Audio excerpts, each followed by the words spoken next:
Merry Christmas. Oh, I'm sorry. I thought I said Merry Christmas, and I heard like a kind of murmur. Merry Christmas. Don't you hate when pastors do that? It's just the worst. I'm Pastor Jeb. I've also been known here as Jebby, brother, son, all sorts of things. But you can call me Pastor Jeb if we haven't met before. This is my lovely family here. Oh, they're there. That's still me.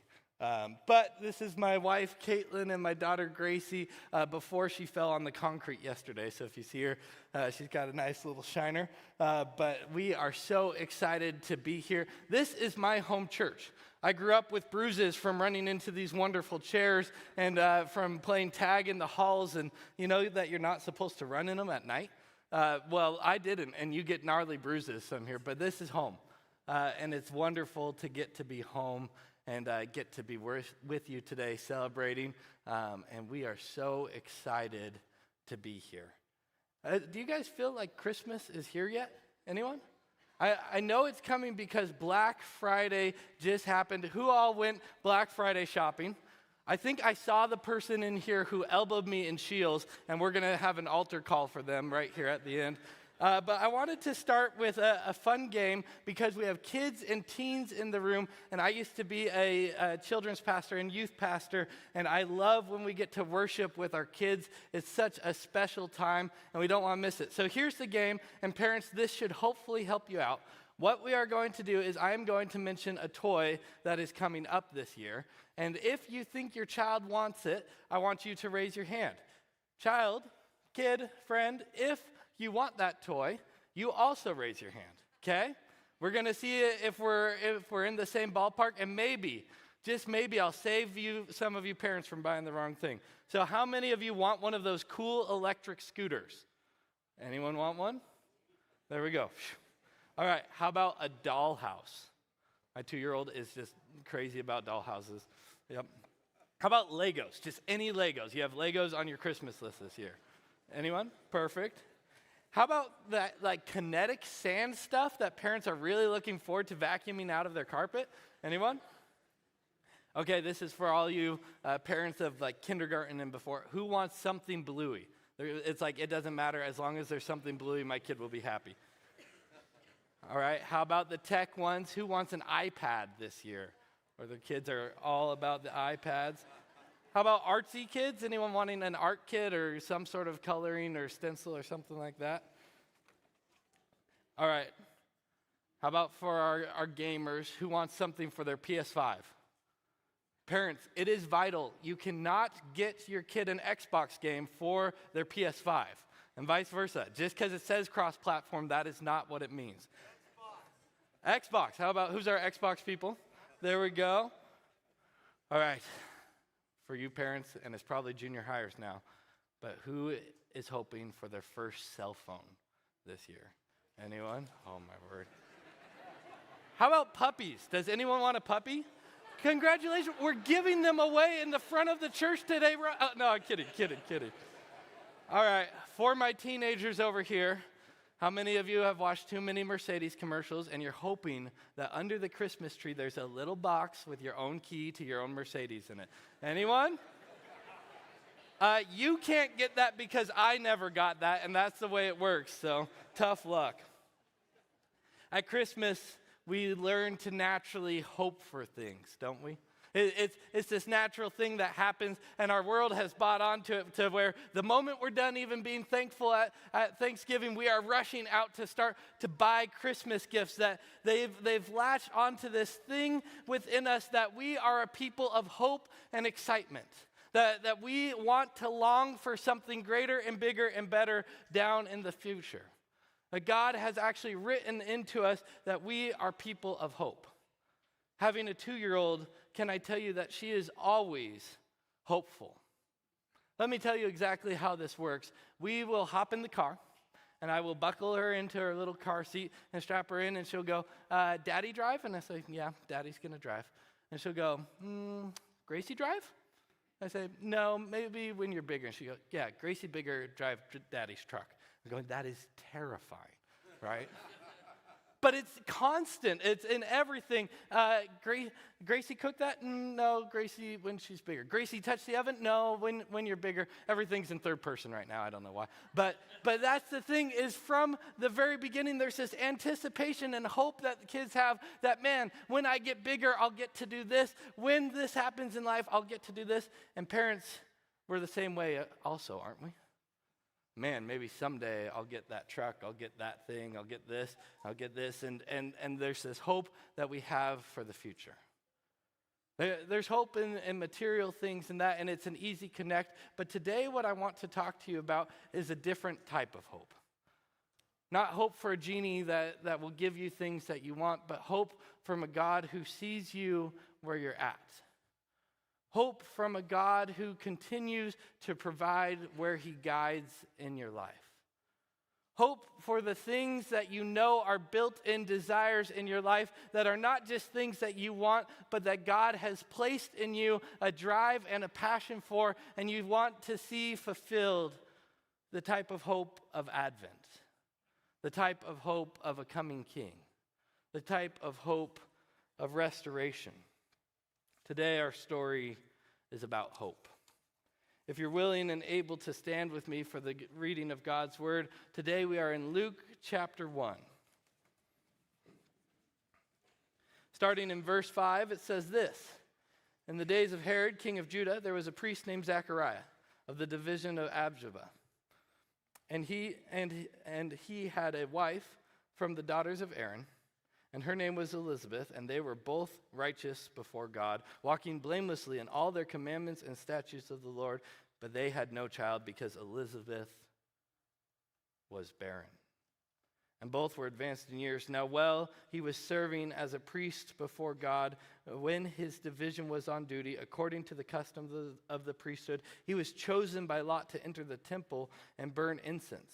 And the whole multitude of people were praying outside in the hour of incense, and it appeared to him an angel of the Lord standing on the right side of the altar of incense. And Zechariah was troubled when he saw him, and fear fell upon him. But the angel said to him, Do not be afraid, Zechariah, for your prayers have been heard. And you and your wife Elizabeth will bear you a son, and you shall call him John, and you will have joy and gladness, and many will rejoice at his birth, for he will be great before the Lord.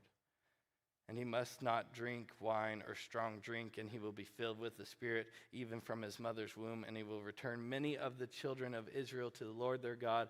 And he will go before them in spirit and in the power of Elijah to turn the hearts of fathers to the children and the disobedient to the wisdom of the just, to make ready for the Lord a people prepared.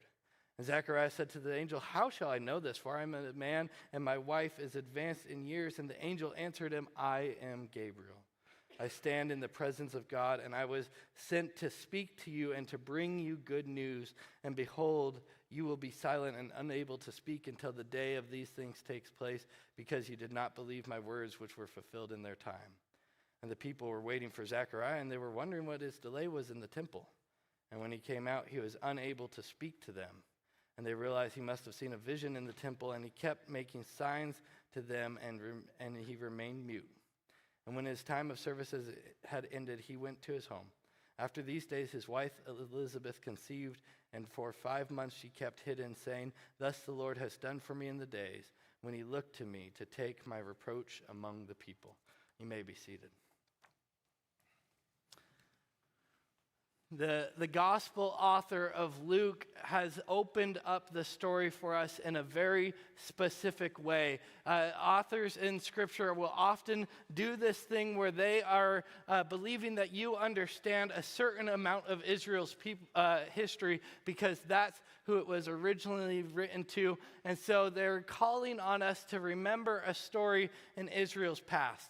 It would be like for my wise generation in here, if I said I'm going to watch a TV show about a 3-hour tour that ends up stranded on an island, what would I be talking about? Gilligan's Island. There you go. For my maybe a little less than wise, that next generation down, if I told you, let's watch a TV show about a group of friends in New York, and there's Marcel the monkey, what show would I be talking about? Good. And for all of you who are biblically literate in here, if I said I'm going to tell you a story about a great big fish the size that could swallow a man, what would I be talking about? Did I hear Jonah? No, I'd be talking about one of Pastor Tim's fake fishing stories that he likes to tell you guys. And kids, if I told you about a lovable, warm snowman that likes warm hugs in a frozen land, what movie would I be talking about? Frozen. Everyone love Olaf in here? My daughter just loves Olaf. And Luke wants us to remember a story that as he is opening his book, there is this reference that he's making, and what we're supposed to remember is the story of Abraham and Sarah. If you don't remember the story, let me give you a quick summary. God talked to Abraham when Abraham was old. Anyone seen the connect here? And said, you are going to bear a son, and there is going to be this numerous as the stars. There's this great thing. And Abraham goes, that's great. And then Abraham goes and he messes up. And instead of believing that in the hope that God gave and that where God would guide, that he would provide, instead, Abraham went and took matters into his own hands, and there was destruction and heartache that followed in that line. And Luke opens up the story, and we're supposed to have that at the forefront of our thought, that there's this connection and this reminiscence of that we're supposed to hold on to as we read. And he says this, as I said, in the days of Herod, king of Judah, there was a priest named Zechariah of the division of Abijah, and he and his wife and daughters of Aaron, and their name was Elizabeth, and they were both righteous before God, walking blamelessly in all their commandments and the statutes of the Lord. And then listen to this, friends. But they had no child, because Elizabeth was barren, and both were advanced in years. This is a fascinating story because their names are people that carry righteousness. That Zechariah and Elizabeth both come from lines that if you follow, it makes note of where they're from, but both of these people come from lines that were faithful through the exile, that were faithful through the Exodus, that were God's people. These are people that it says were righteous and blameless before God, that they had done what is right. That they had followed the rules, that they had followed the things that they were supposed to do, that they had walked in step with God, that they had done everything that they were supposed to do. Their names even are references to what God does. That Zechariah means Yahweh remembers, that God remembers, and Elizabeth's name means God keeps his promises. Their name is literally God remembers and God keeps their promises, but these faithful people, it says, are barren. Barren in the Greek, the word is steria. It means beyond just I can go to a doctor and get this fixed. It means beyond I can just hope and someday this will happen. No, barrenness in this word is so emphasized that there is complete brokenness, that it would take a God-sized Genesis miracle of God breathing life into the situation for anything to change. Because they are barren. In their society, barrenness was connected to a lack of God's blessing. That they are broken people. That the things that they had hoped for and longed for were not going to come true. That they were shut down and abandoned. That maybe they had lost their hope. And these people who had continued to be faithful to God, righteous in his eyes, blameless before him, who had done everything right, had not seen hope and fulfillment and are lost in their brokenness. Friends, that might be you today. That when you see the people around you doing things wrong, you have continued to stay faithful and do everything right. And you've tried to stay strong and do the right thing. And yet you see these other people getting what you have hoped for, and it hurts. That the things you've longed for and wanted and waited and believed that God was going to bless you with haven't happened yet. And so much so that their names are that God keeps his promises and God will provide. And yet there's nothing. And in that season, in that dryness, it feels like there's no hope. It feels like the burden is too long. It feels like it's too hard. I believe, though, friends, that God will continue to guide and he will continue to provide in every area. And as we read this story, we start to think back on that Abraham and Sarah, and we remember that in that story, God did something special for even those who were too old, that were beyond years, that it was inconceivable that God could do anything. Now, while he was serving as priest before God, when his division was on duty, according to the custom of the priesthood, he was chosen by lot to enter the temple of the Lord and burn incense. The whole multitude of people were praying outside in their hour of incense. And it appeared to him an angel of the Lord standing on the right side of the altar of incense. And Zechariah was troubled when he saw him, and fear fell on him. But the angel said to him, "Do not be afraid, Zechariah, for your prayer has been heard. And your wife Elizabeth will bear you a son, and you shall call him John. And you will have joy and gladness, and many will rejoice at his birth, for he will be great before your Lord. And he must not drink wine or strong drink, and he will be filled with the Holy Spirit even from the mother's womb. And he will turn many of the children of Israel to the Lord their God. And he will go before them in spirit and the power of Elijah, to turn the hearts of the fathers to the children, and the disobedient to the wisdom of the just, to make ready for the Lord a people prepared." This is a once-in-a-lifetime moment for Zechariah. He doesn't get to go into the temple every week. In fact, he was one of 18,000 options, and it's his turn, and it happens to fall when he is going. And God has prepared the way for there to be this special moment where he is going to move. And there's an angel of the Lord who stands on the right side of the altar, which is the significant moment because it represents that God's blessing is on them. That when the culture had said there's no hope for this family, that there's no blessing on these people because they are barren, God shows up in their life, and the angel is on the right side of the temple, or on the right side of the altar, which means that, guess what? God is blessing these people. That, friends, when everything seemed like there is just barrenness and wasteland, then their hysteria is complete, that they're barren and broken, and there is nothing left for them, that God is continuing to show up. Can I tell you that most likely, when Zechariah went into that temple, he did not go in praying for a baby. That word hysteria, that barrenness that he would have held, that was too, it was just too long, too past it. That instead, what Zechariah would have probably walked in the temple praying for is the same thing as the people outside were praying for, which would be that the Messiah would come, that there would be a day of restoration that would happen, that God would not be done with his people, but instead that he would show up as he promised, that Yahweh would remember, that God would keep his promises. And in that moment, the angel shows up and says, we're going to do something special here.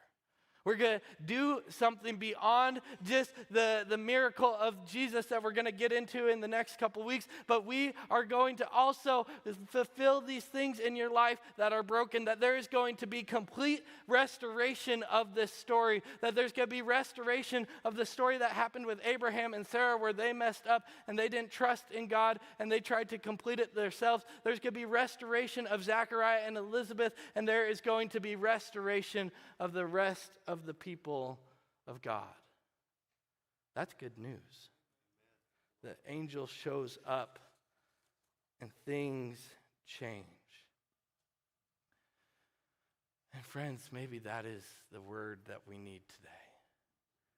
Maybe we need a breath of hope that God still remembers, that God sees us in our heartache. This story rings personally deep for Caitlin and I. For 2.5 years, we tried to have a child, that we believed that it was something that God wanted for us, and we saw our friends around us starting to get pregnant and good things happening for them, and we were so thrilled, and yet month after month, we ended up in this journey of disappointment, of brokenness. It felt like our own hysteria. Felt like it was becoming impossible. There was even a couple moments that felt like there was this extreme joy that led to bitter disappointment. that some of you parents in here know. And on the way, I remember this specific day. It was Father's Day, 2 years ago. Yeah, still hard to talk about. The mothers had done this amazing plan in our church that they got all of the fathers to wear the same matching outfits. You know what I mean? Where your wife tells you, hey, you are going to wear this shirt to church, and if you are a husband, what do you say? You say, yeah, of course I'm going to wear that, right? And so we all show up, and we are wearing the exact same shirt. There's like 20 of us all in just the exact same goofy shirt, and it's this amazing moment that's funny, and it was this fun celebration of Father's Day. And even though Caitlin and I didn't have a kid, even though we were in our moment of hysteria, there was this wonderful connection in that moment with the people of God. And yet, at the time, I was a youth pastor, and I remembered one of the boys looking at me, saying, Pastor Jeb, why are you up there with them? You don't have a kid. And I remember this deep hurt setting in, that maybe God won't provide. Maybe it won't look like what I've hoped for, what we've longed for, what we've dreamed about.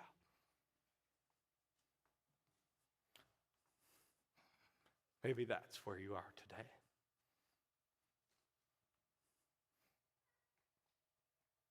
But this story continues to call us and remind us that the hope of God is that where God guides, he will continue to provide.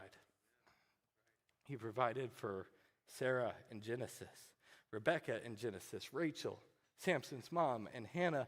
And in this wonderful moment, we see that God is going to do it again. And Zechariah said to the angel, how shall I know this? For I'm an old man, and my wife is advanced in years. And the angel answered, I am Gabriel. I stand in the presence of God, and I was sent to speak to you and to bring you good news. And behold, you will be silent and unable to speak until the day that these things take place. And because you did not believe my words, which were fulfilled in their time. And then the people were waiting for Zechariah, and they were wondering at his delay in the temple. And when they came out, he was unable to speak to them. And they realized that he had seen a vision in the temple, and he kept making signs to them and remained mute. And when his time of service had ended, he went home.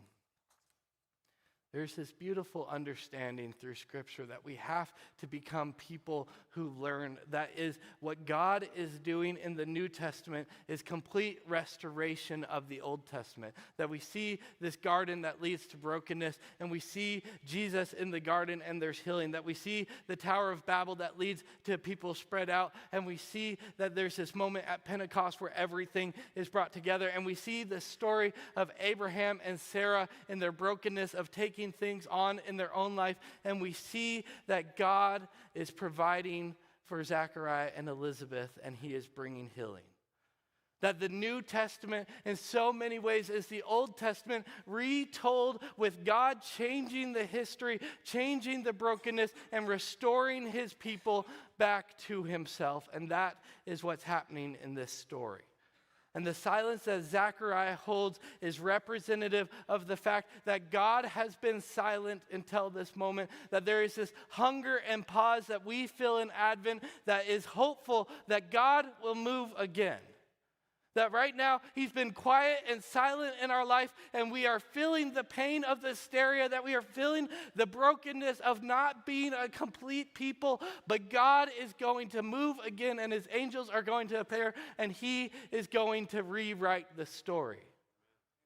That God is going to rewrite our story. That God does not leave us in our brokenness. That God does not leave us in our barrenness. But God continues to speak today to those who follow him.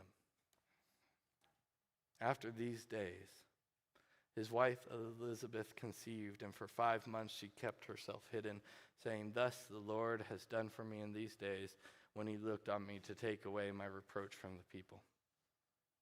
Elizabeth hid herself away for 5 months. Because can you imagine the trauma that she was holding on to? And the hope that maybe, just maybe, things would be different. And there's this wonderful thing that she says, "Thus the Lord has done for me in these days when he looked on me to take my reproach from the people." It's more than Elizabeth just saying, "Finally, I'm pregnant. Took long enough."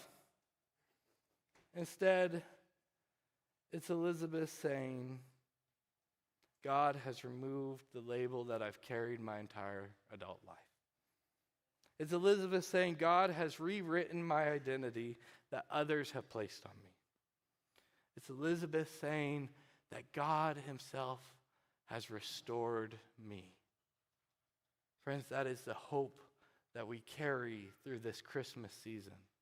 That God does not just leave us, but instead Emmanuel is God with us. That there is a hope of restoration, that the things that are happening today are not the end. It's not the final story, that you're not stuck in your stereo, but instead that God is still moving and he's changing and he's shaping hearts and lives today all over the world.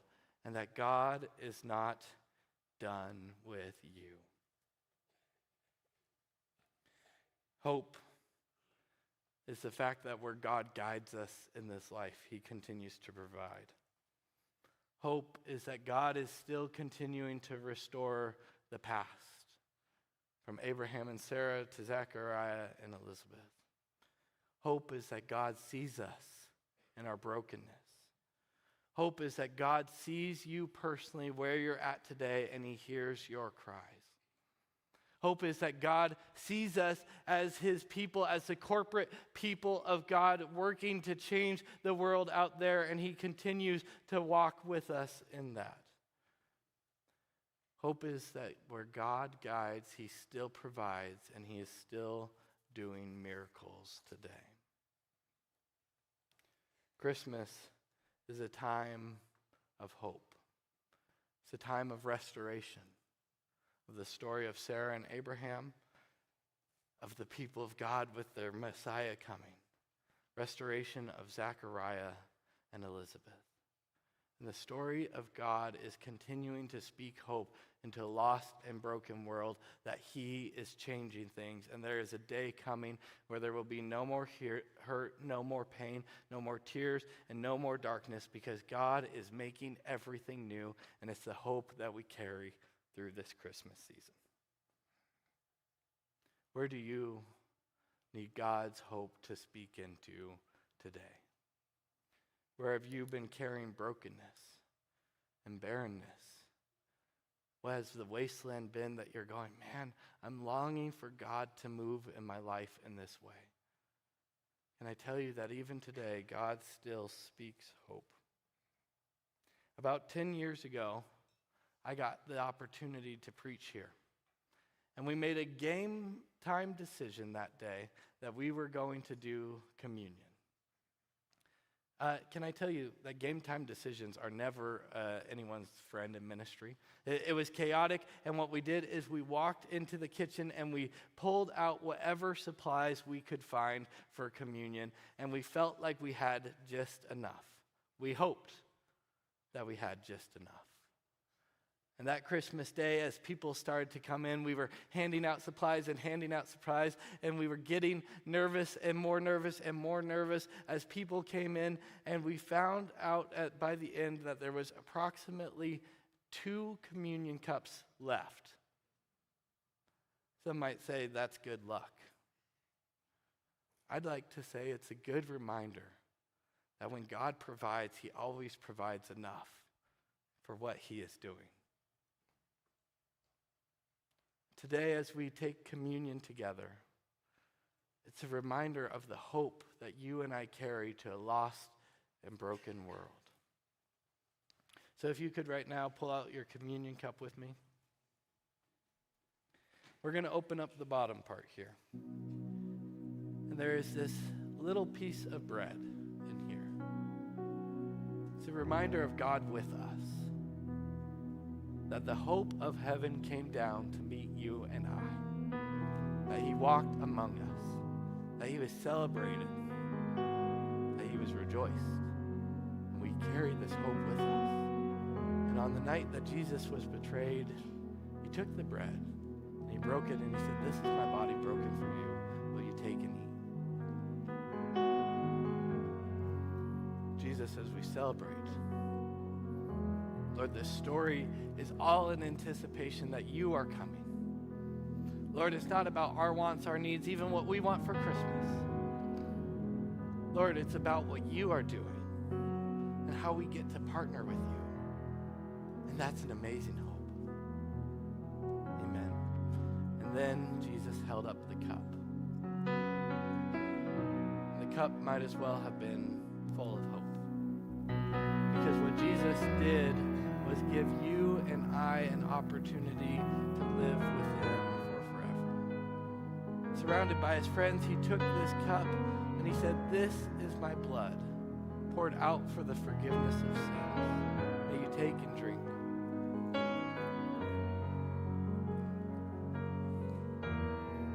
Lord, we are grateful. We are grateful to celebrate you and the hope that you have provided. Lord, on the cross, you made a way. And Lord, by your coming, you entered into our world. And so, Jesus, as we celebrate this Advent season, Lord, may we be a people who bear your hope. That, Lord, whatever dreams, whatever desires, whatever wants, whatever burdens and barrenness we carry, Lord, today we submit it to you, the God of hope. We say, Lord, will you move in our life? Will you speak again? And Jesus, we're going to trust in your hope this Advent season. In your precious and powerful name we pray, Lord. Amen.